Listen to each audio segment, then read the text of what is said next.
Hello everyone, welcome to पढ़ ले commerce. और कैसे हैं आप? मैं आशा कर रही हूँ आप अपने घर में बिल्कुल सेफ हैं। तो ये है हमारा एक नया chapter, change in the profit sharing ratio. ठीक है, तो अभी हम इसी में आगे वैल्यूएशन ऑफ गुडविल पर चलेंगे नेक्स्ट चैप्टर में। बस ये इंट्रोडक्शन है सैक्रिफाइसिंग और गेनिंग रेशो की। अब सबसे पहले एक बात बताइए कि अगर प्रॉफिट शेयरिंग रेशो जो है वो पार्टनर्स के बीच में चेंज हो रही है तो उसका क्या रीज़न हो सकता है। देखिए, सबसे पहले क्या हो सकता है, रिकंस्ट्रक्शन। हमने यहाँ पर एक वर्ड आया रिकॉन्स्टिट्यूशन, मतलब ये एक रिकंस्ट्रक्शन वर्ड से जुड़ा है। ठीक है, तो हमारा सबसे पहले क्या आएगा topic, reconstitution of a partnership firm. अब आप अपनी डीके गोयल बुक को खोल सकते हैं और अगर आप एनसीईआरटी या टीएस गरेवाल को फॉलो कर रहे हैं तो वो खोल लीजिए। ठीक है, तो सबसे पहले रिकॉन्स्टिट्यूशन का मतलब क्या होता है। रिकॉन्स्टिट्यूशन वर्ड आया रिकंस्ट्रक्शन से, तो मतलब क्या हुआ कि हमारी प्रॉफिट शेयरिंग रेशो चेंज तभी होती है या तो किसी की एंट्री हो, या तो किसी की एग्जिट हो, या तो किसी की एग्जिट हमेशा के लिए हो जाए, मतलब डेथ हो जाए। ठीक है, तो रिकंस्ट्रक्शन हमारी तब होती है।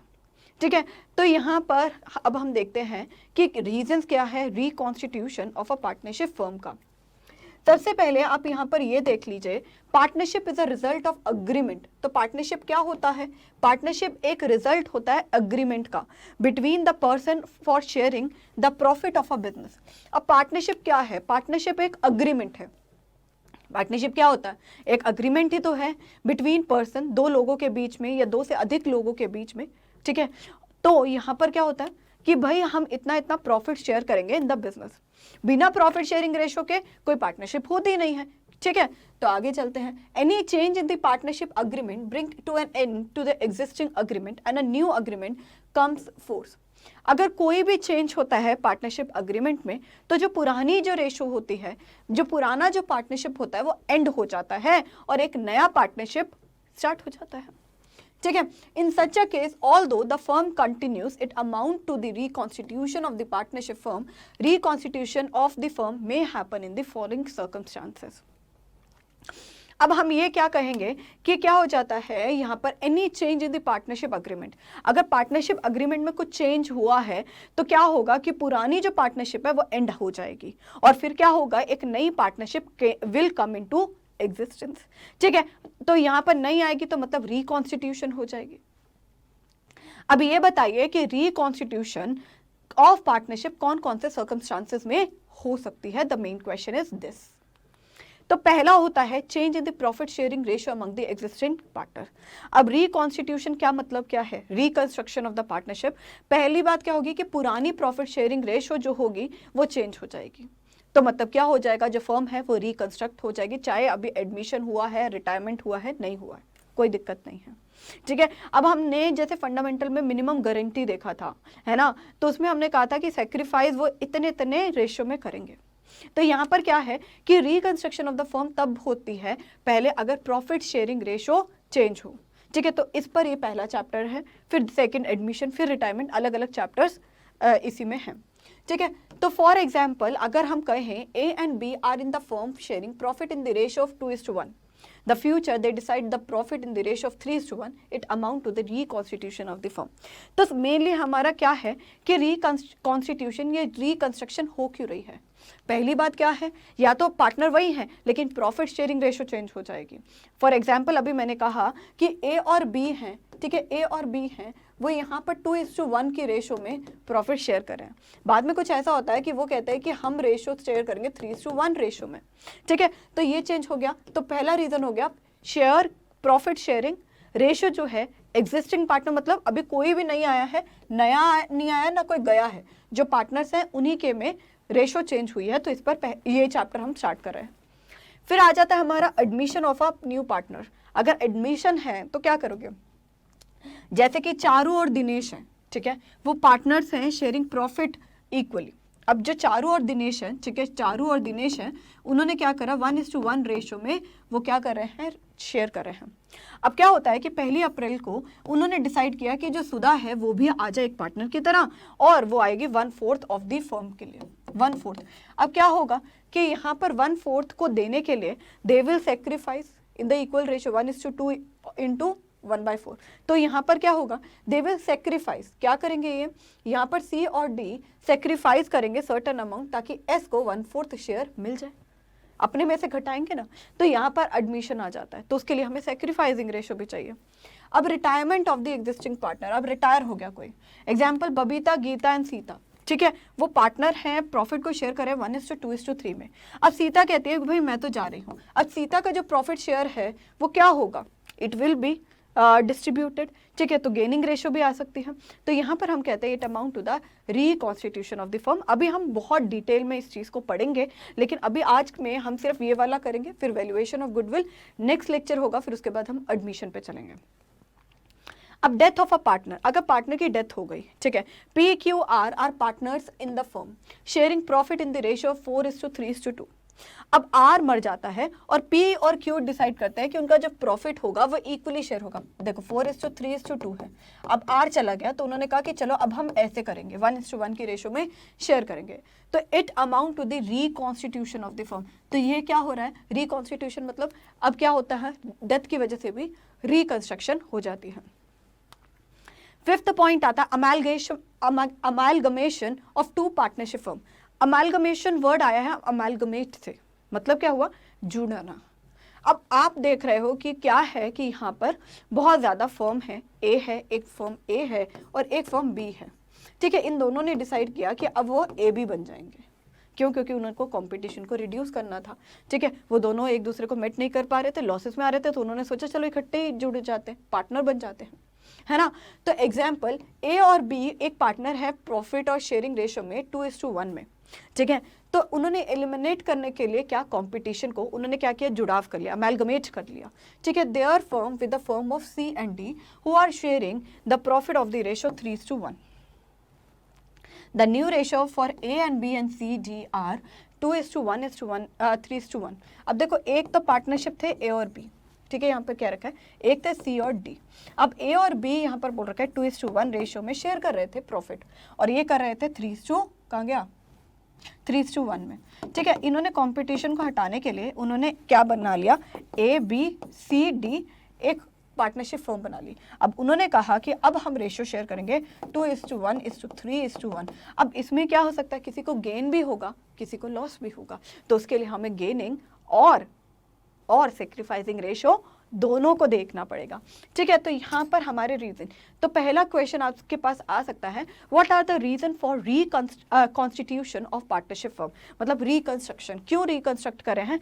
पहले जो प्रॉफिट शेयरिंग रेशियो है वो चेंज हो गई, जो आज का चैप्टर हो गया, ठीक है। Second, admission of a new partner, अगर एडमिशन हुआ है, ठीक है, रिटायरमेंट हुआ है, डेथ हुई है या अमेलगमेशन हुआ है, इसके वजह से जो पार्टनरशिप फर्म होती है वो रिकंस्ट्रक्ट होती है, इट मीन्स रिकॉन्स्टिट्यूट होती है। अब हमारा ये क्या है, change in the profit sharing ratio among the existing partner. अब जो पार्टनर क्या है, एग्जिस्टिंग पार्टनर, ठीक है, उसमें प्रॉफिट शेयरिंग रेशियो चेंज हो रही है, तो उसका क्या इफेक्ट होगा देखते हैं। Sometime the existing partner decide to change their profit sharing ratio। अब कई बारी क्या होता है कि जो एग्जिस्टिंग पार्टनर होते हैं बिकॉज ऑफ सर्टन रीजन वो सोचते हैं कि प्रॉफिट शेयरिंग रेशियो को हम चेंज कर दें, ठीक है। The change is necessitated due to the change in the capital contribution और in an inactive participation in the management. अब यहाँ पर क्या बोल रखा है कि अब यहाँ पर आप बोल सकते हो कि प्रॉफिट शेयरिंग रेशियो क्यों चेंज हो रही है, या तो एक पार्टनर स्लीपिंग पार्टनर है, या एक पार्टनर जो है, स्लीपिंग पार्टनर भी मत सोचेगा क्योंकि वो एक अलग टर्मिनोलॉजी है अकाउंटेंसी में, मतलब एक जो है उसका एक्टिव पार्टिसिपेशन नहीं है, ठीक है। सेकेंडली क्या है, या तो उसकी कैपिटल कंट्रीब्यूशन कम है, तो सामने वाला कह रहा है कि मैं इक्वल कंट्रीब्यूशन क्यों दूं प्रॉफिट का, अगर तूने कैपिटल कंट्रीब्यूट ही कम किया है या तो तुमने ड्राइंग ज्यादा कर ली है, ठीक है। तो यहाँ पर क्या है, the change is necessitated due to the change in the capital contribution और in inactive participation of the management. एक बार रीड करो,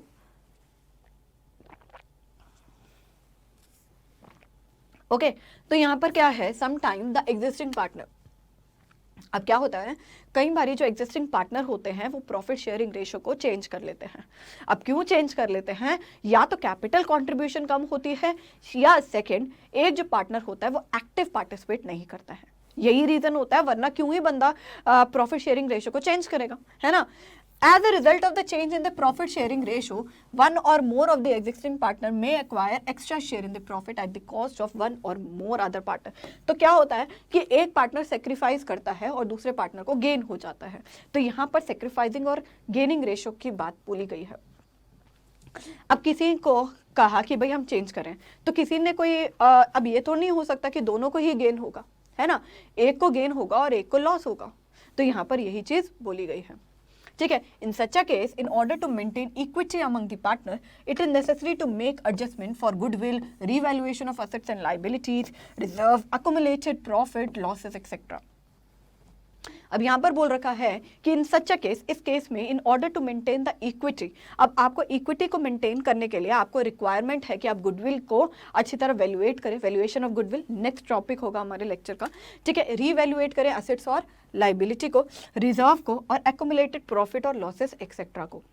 ठीक है, आगे चलते हैं। These adjustments are similar to those made at the time of admission और रिटायरमेंट ऑफ पार्टनर। तो यहाँ पर क्या लिख रखा है, यहाँ लिख रखा है कि ये जो एडजस्टमेंट हैं दैट आर सिमिलर, मतलब ये क्या होती है, सिमिलर होती है जब हम एडमिशन या रिटायरमेंट करते हैं, क्योंकि जब हम एडमिशन करेंगे या रिटायरमेंट करेंगे तो ऑफ कोर्स ही बात है, एक गेन करेगा एक सेक्रीफाइस करेगा। ठीक है, तो इट इज सिमिलर। तो adjustment required at the time of change in the profit sharing ratio. अब कौन कौन सी एडजस्टमेंट आपको ज़रूरत है करने की जब आप प्रॉफिट शेयरिंग रेशो को चेंज कर रहे हैं, बताओ। एक कॉमन सेंस है ये क्वेश्चन में कि हम प्रॉफिट शेयरिंग रेशो जब चेंज कर रहे हैं तो हमें क्या क्या करना पड़ेगा। मैम किसने सेक्रीफाइस करा है, किसने गेन किया है, दैट इज कूल। तो determination of sacrificing ratio and the gaining ratio. Okay, accounting for goodwill, okay, that is no problem. Accounting treatment for reserve and accumulated profit, कितना reserve है, accumulated इकट्ठा profit कितना है, revaluation of assets and liability, adjustment of capitals। अब यहाँ पर क्या बोल रखा है कि कौन कौन सी एडजस्टमेंट रिक्वायर्ड है। पहला क्या है, डिटर्मिनेशन ऑफ सेक्रीफाइसिंग। मेन तो क्या है, सेक्रीफाइसिंग और गेनिंग रेशो को देखो, अगर कोई गुडविल है उसकी एडजस्टमेंट कैसी हुई पड़ी है, अगर कोई ट्रीटमेंट है, अगर कोई रिजर्व है, अगर कोई एक्यूमुलेटेड प्रॉफिट है, उसकी एडजस्टमेंट कैसे करनी है। ठीक है, अगर रीवैल्यूएशन मतलब कि असेट्स का इंक्रीज या डिक्रीज होना, तो रीवैल्यूएट करना, उसकी भी फिगर आपको आनी चाहिए। सेकेंड लास्ट हो जाता है एडजस्टमेंट ऑफ कैपिटल। आप कैपिटल को कैसे एडजस्ट करे हो, that is the main important thing. ठीक है, अब हम सेक्रीफाइसिंग रेशो को देख लेते हैं, उस पर हम दो इलस्ट्रेशन भी करेंगे। Whenever there is a change in the profit sharing ratio, one or more of the existing partner have to surrender some of their old share in favor of one or more of the other partner। अब कुछ भी अगर हम ये कहें कि अगर कोई प्रॉफिट शेयरिंग रेशो को चेंज कर रहे हैं, प्रॉफिट शेयरिंग रेशो को अगर हम चेंज कर रहे हैं, तो ये जाहिर सी बात है कि एक जो पार्टनर होगा वो अपने शेयर को सेक्रीफाइस करेगा दूसरे पार्टनर के लिए, और एक को गेन होगा, दूसरे को सेक्रीफाइस होगा। ओके, तो अपना सरेंडर करेगा, मतलब अपना शेयर देगा कि हाँ ले भाई तू ले ले। अब यहाँ पर the ratio of the surrender of the profit sharing ratio is called sacrificing ratio. अब जो रेशो होती है सरेंडर करने की, जो प्रॉफिट शेयरिंग रेशो को, उसे हम कहते हैं सेक्रीफाइसिंग रेशो। अब सेक्रीफाइसिंग रेशो क्या होती है, old ratio minus new ratio. तो इसको शॉर्ट में सब कह देते हैं सन, मतलब sacrificing ratio minus old ratio minus new ratio. The purpose, अब क्या पर्पस क्या है कैलकुलेट करने का सेक्रीफाइसिंग रेशो का। The purpose of calculating sacrificing ratio is to determine the amount of compensation to be paid by the gaining partner, that a partner whose share has increase as a result of change, to the sacrificing partner, that is the partner whose share decrease as a result of change. Such compensation is usually paid on the basis of proportionate amount of goodwill. अगर आपसे मैंने पूछा कि हम sacrificing ratio को कर क्यों रहे हैं, ठीक है, अगर मैंने आपसे पूछा कि अगर हम सेक्रीफाइसिंग रेशो को कर क्यों रहे हैं, तो आप कहोगे सेक्रीफाइसिंग रेशो को जानना इसलिए ज़रूरी है क्योंकि हमें पता तो चले ना कि जिसको गेन हुआ है कितना अमाउंट हुआ है। ओके, दैट इज कूल, इसमें कोई प्रॉब्लम नहीं है। लेकिन जो पर्पस होता है कैलकुलेट करने का सेक्रीफाइसिंग रेशो का, ये इसलिए होता है ताकि हम डिटरमाइन कर सके, क्या डिटरमाइन कर सके कि कितना कंपनसेशन अमाउंट जो होता है वो गेनिंग पार्टनर ने पे करना है। ठीक है, तो compensation to be paid by the gaining partner, मतलब कि जिसकी एज अ रिजल्ट जिसका जो शेयर है वो गेन हुआ है, वो कितना अमाउंट जो होगा जिसने सेक्रीफाइस किया है उसे एटलीस्ट पे तो करेगा ना। ठीक है, और वो जो होती है, जो कंपनसेशन होती है, वो जनरली बेस्ड होती है गुडविल पर। ठीक है, गुडविल क्या है बताऊंगी, अभी थोड़ा सा देखते रहो।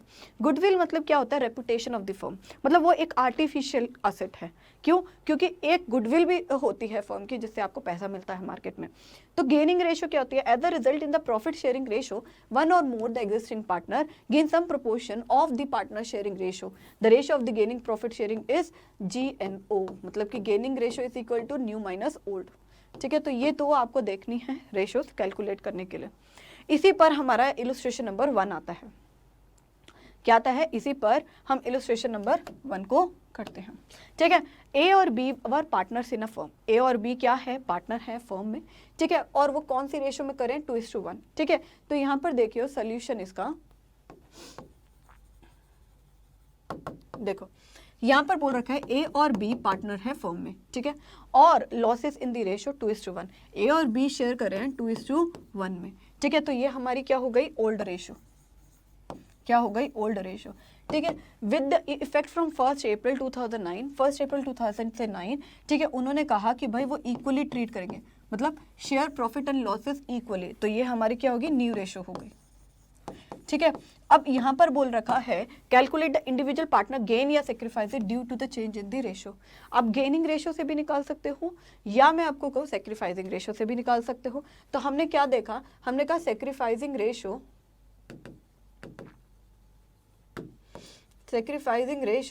Is equals to old ratio minus new ratio.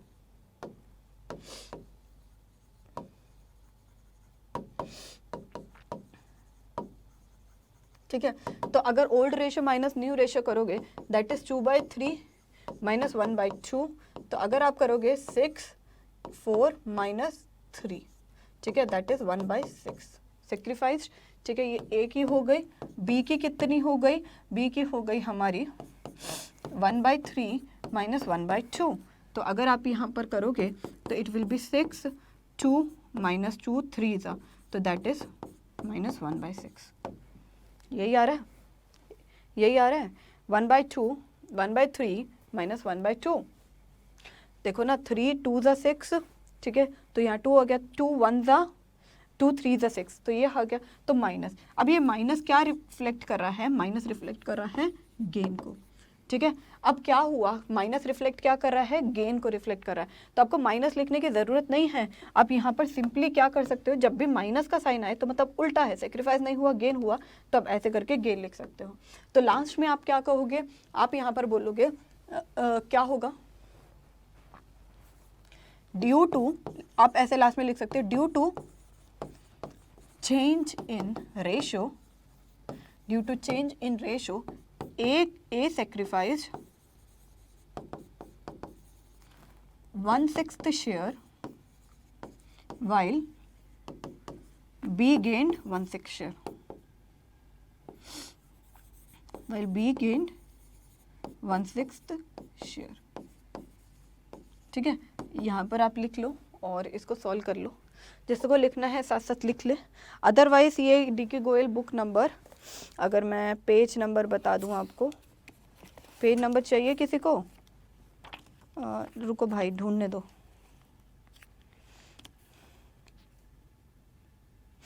Page number 3.3, ठीक है, डी.के. गोयल बुक हो गया। चलो, अब इसी पर हमारा क्या होगा? इलस्ट्रेशन नंबर 2 भी कर लेते हैं। इलस्ट्रेशन नंबर 2 में क्या होगा? 3.3 पर ही है ये भी। ठीक है, यहाँ पर लिख रखा है ए बी और सी। क्या लिख रखा है? ए बी और C were partner in a firm sharing profit and losses in the ratio 3:2। ठीक है, अब यहाँ पर क्या है? 3:2:1। यहाँ पर बोल रखा है ए है यहाँ पर क्या बोल रखा है? ए है, बी है और सी है। ठीक है, वो 3:2:1 रेशो में शेयर कर रहे हैं, तो दिस इज ओल्ड रेशो। ठीक है, okay, they decided to share the profit and the losses in the ratio of 2:1। ठीक है, तो न्यू रेशो उन्होंने क्या बोली कि भाई, उन्होंने कहा कि वो 2:1 में करेंगे, गेन या sacrifice due to change in the ratio. अब गेनिंग रेशो में कर सकते हैं, new ratio minus old ratio, इससे भी निकाल सकते हो या सेक्रीफाइसिंग रेशो से भी निकाल सकते हो। ठीक है, तो पहला मैंने क्या बोला आपको? सेक्रीफाइसिंग रेशो से निकाला। अगर आप गेनिंग रेशो से निकालोगे, अगर गेनिंग में माइनस आया तो मतलब वो सेक्रीफाइस है। उल्टा कर देना जब भी माइनस आएगा, है ना। तो हम सेक्रीफाइसिंग रेशो को ही चलाकर चलते हैं। मैंने कहा सेक्रीफाइसिंग रेशो, ठीक है, is equals to new ratio, old ratio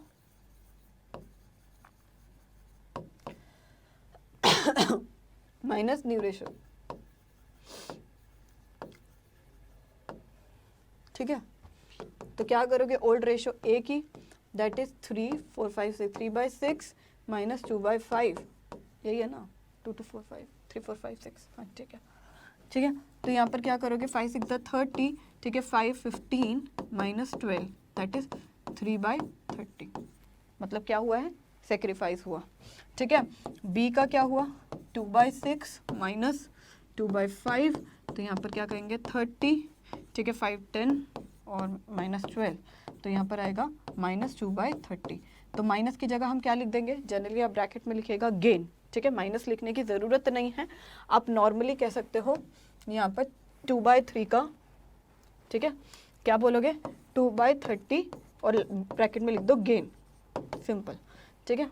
क्यों, 6 5 30 ना, 10 12, ठीक है, मेरे को भी एकदम से लग रहा था, ठीक है। सी का क्या है, सी का क्या है 1/6 माइनस 1/5, तो दैट विल बी 30, तो 6 5 ज़ा, ठीक है, और 6 5 6 ज़ा, ठीक है, 5 6 ज़ा, तो दिस इज -1/30, तो -1/30 that is gain.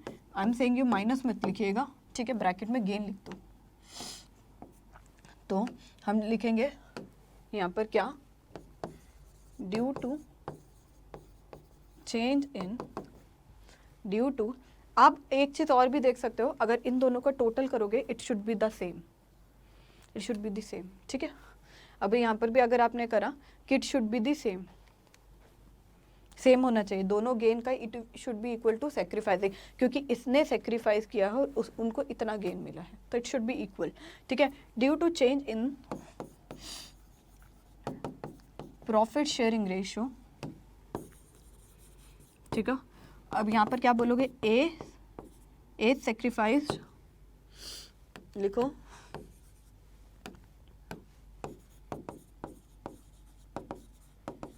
A sacrificed 3/30th share, ठीक है, while B and C gained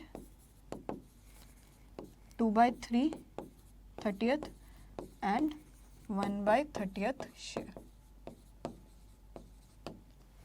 ठीक है।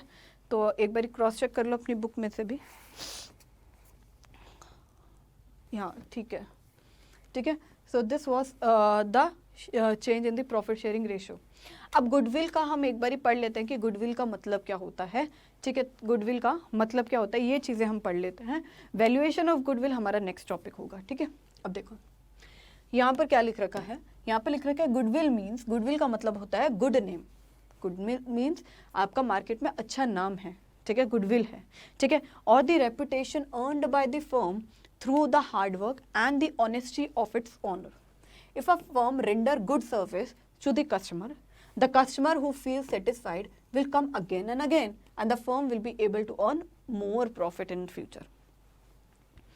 यहाँ पर क्या बोल रखा है, गुडविल का मतलब क्या होता है, गुडविल का मतलब होता है गुड नेम, गुड नेम का मतलब क्या होता है, गुड रेपुटेशन, ठीक है, गुडविल का मतलब क्या होता है, रेपुटेशन, ठीक है, या जो फर्म अर्न करती है कैसे, हार्डवर्क से और ईमानदारी से, ऑफ इट्स ओनर।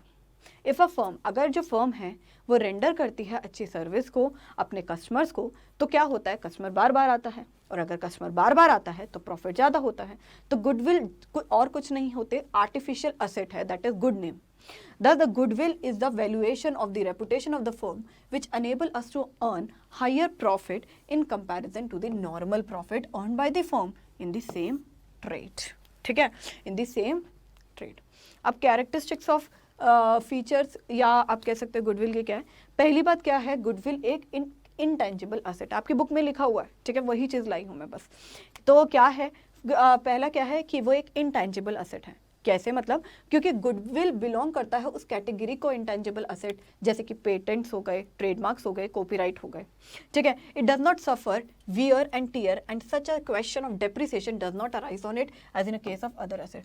तो एक इंटेंजिबल असेट है, तो मतलब हम ये कह सकते हैं डेप्रिसिएशन तो नहीं हो सकता, ठीक है। एक क्या होता है, it is a valuable asset, valuable मतलब in terms of money, it help in earning excess profit, अगर आपका अच्छा नाम है तो प्रॉफिट भी अच्छा ही होगा, ठीक है। It value it's value is liable to constant fluctuation. अब हम ये कह सकते हैं while goodwill doesn't depreciate it value is liable to constant फ्लक्चुएटर।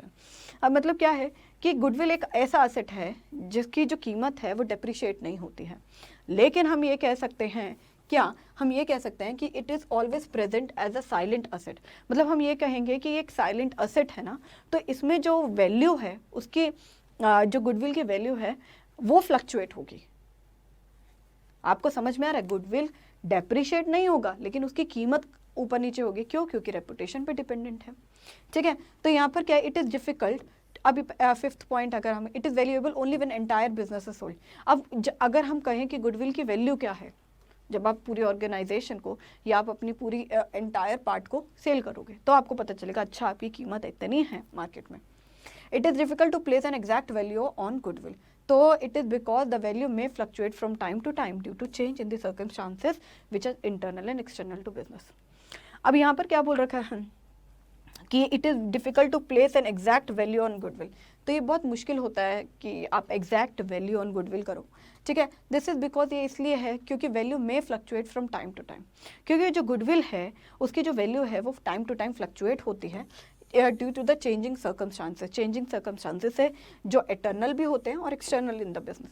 मतलब कि गुडविल की वैल्यू एग्जैक्ट हम नहीं माप सकते हैं। क्यों? क्योंकि जो गुडविल की वैल्यू है, मैंने कहा कि जो प्राइस है वो फ्लक्चुएट होते रहते हैं। ओके, अब नेचर क्या है गुडविल का? तो goodwill is an intangible asset. Goodwill एक इंटेंजिबल असेट है since it has no physical existence, जैसे कि उसकी कोई भी फिजिकल एग्जिस्टेंस नहीं है, and can not be seen और टच, और इसे देखा भी नहीं जा सकता और छुआ भी नहीं सकता। But it is not a fictitious assets, ये फिक्टिशियस असेट्स नहीं है। क्यों? Fictitious asset do not have value whereas goodwill has a value in a case of profit making concern. देखो, पहली बात हमने क्या बोला, गुडविल एक इंटेंजिबल असेट्स है। ठीक है, उसका फिजिकल एग्जिस्टेंस नहीं है, लेकिन हम गुडविल को एक फिक्टिशियस असेट नहीं मान सकते। क्यों नहीं मान सकते हैं? क्योंकि अगर आप फिक्टिशियस असेट बोलो, जैसे फॉर एग्जांपल मैंने एडवर्टाइजमेंट बताई थी आपको, है ना, उसको हमारी वैल्यू नहीं होती। लेकिन गुडविल, अगर हम प्रॉफिट शेयरिंग रेशियो को चेंज करते हैं तो गुडविल की सर्टेन अमाउंट होता है कंपनी का। ठीक है, तो it can be sold through sale will be possible along with the sale of entire business. अब गुडविल को हम सेल कर सकते हैं, लेकिन सेल तब कर सकते हैं लेकिन एंटायर बिजनेस के बिहाफ पर। ठीक है, तो अब गुडविल के बारे में हमने फीचर्स तो देख लिए, लेकिन गुडविल का अगर हम आगे कहें कि लिमिटेशंस क्या हैं, ठीक है, ओरिजिन क्या है, ठीक है, तो ये सारी चीज़ें आपका होमवर्क हो गया। आप एक बारी बुक में से रीड करके आइएगा और अगली बारी हम इसी पे स्टार्ट कर वैल्यूएशन ऑफ गुडविल चैप्टर पर आगे प्रोसीड करेंगे। ठीक है, ये छोटा सा टॉपिक था और हमने सैक्रिफाइसिंग और गेनिंग रेशियो देख ली है। आप और क्वेश्चंस को देखिए और उसे सॉल्व करने की कोशिश करिए। वैल्यूएशन ऑफ गुडविल के क्वेश्चन और लिमिटेशंस हम करेंगे नेक्स्ट लेक्चर में। तो होप आपको ये लेक्चर अच्छा लगा हो। Thank you so much everyone. Video को लाइक ज़रूर कर दीजिए, चैनल को सब्सक्राइब ज़रूर कर दीजिए और पढ़ ले कॉमर्स के साथ बने रहिए। Bye bye, take care.